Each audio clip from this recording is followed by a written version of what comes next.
দর্শক, আজকে আপনাদেরকে দেখাবো বাসায় বসে কিভাবে রেস্টুরেন্টের মতো ক্রিস্পি চিকেন ফ্রাই করবেন। আর এই রেসিপিটা করার জন্য আমি এখানে নিয়ে নিয়েছি চামড়া সহ ব্রয়লার মুরগির লেগ পিস। প্রথমে লেগ পিস গুলোকে মেরিনেট করে নিতে হবে। তার জন্য একটা পাত্রের মধ্যে নিয়ে নিলাম আদা বাটা, রসুন বাটা, গরম মশলা গুঁড়ো, মরিচের গুঁড়ো, গোলমরিচের গুঁড়ো, জিরা গুঁড়ো, সয়া সস, টমেটো কেচাপ এবং স্বাদ মতো লবণ। এই সমস্ত উপকরণগুলোকে হাত দিয়ে ভালোভাবে মেখে মাংসটাকে মেরিনেট করে নিতে হবে। এবং আরেকটা জিনিস মনে রাখবেন, মাংসটাকে হালকা ছুরি দিয়ে কেচে দিবেন যেন মাংসের ভিতরে মেরিনেটের মশলাগুলো ভালোভাবে ঢোকে। মেরিনেট করা মাংসটা নরমাল টেম্পারেচার ফ্রিজে 1 থেকে 1.5 ঘন্টা রেখে দিতে হবে।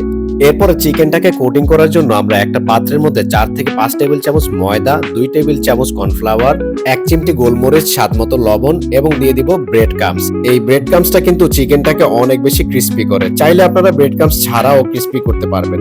তারপর চিকেন গুলোকে কোটিং এর মধ্যে দিয়ে দিলাম। কোটিং এর মধ্যে ভালোভাবে গড়াগড়ি করে নিতে হবে চিকেন গুলোকে, যেন একটু জায়গাও বাকি না থাকে।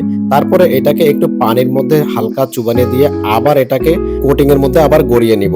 আপনারা চাইলে এখানে পানির বদলে ডিম ব্যবহার করতে পারেন, এবং যদি অনেক বেশি ক্রিস্পি করতে চান বা ফোলাতে চান তাহলে 2 বার এভাবে পানির মধ্যে দিয়ে কোটিং করে নিতে হবে।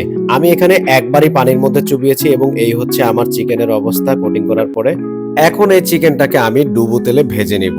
অল্প আগুনে ডুবো তেলে আস্তে আস্তে এই চিকেনটাকে ভাজতে হবে। বেশি আগুন দিলে উপরের কোটিংটা পুড়ে যাবে, ভিতরে চিকেনটা কাঁচা থেকে যাবে। অল্প আঁচে 8 থেকে 10 মিনিট ভেজে নেওয়ার পরে তৈরি হয়ে গেল ক্রিস্পি চিকেন ফ্রাই।